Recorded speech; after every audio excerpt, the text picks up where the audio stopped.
আমি বানাবো ধনিয়া পাতার ভর্তা। কালো জিরা ভেজে নিব,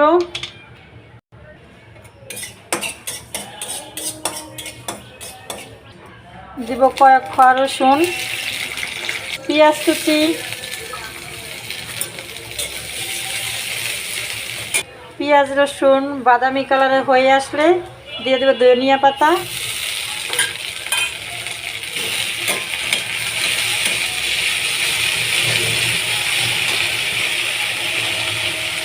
অল্প লবণ দিয়ে ঢেকে দিব।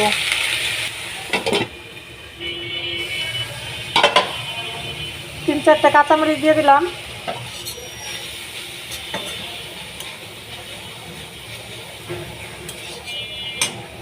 ধনিয়া পাতা পেঁয়াজ রসুনের সাথে ভেজে নিয়েছি। শীত মানেই নানান রকমের ভর্তা।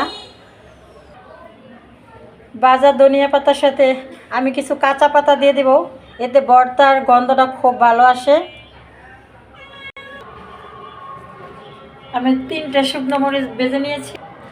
পরিমাণ মতো লবণ দিব। স্বাদের জন্য আমি দিব টেস্টি সল্ট লবণ অল্প। সবাই বলে দিদি আপনার ধনিয়া পাতার ভর্তা এত মজার হয় কেন?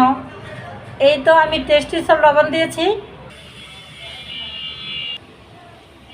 সবাই বলে দিদি আপনার ধনিয়া পাতার ভর্তা এত মজার হয় কেন? ওই যে বললাম না, টেস্টি সল্ট লবণ দিয়েছি। আপনারা একবার এইভাবে ধনিয়া পাতার ভর্তা বানিয়ে খান, মাছ মাংস খেতেই যাবেন না, শুধু ধনিয়া পাতার ভর্তা দিয়ে 2 থালা ভাত খেয়ে নেবেন।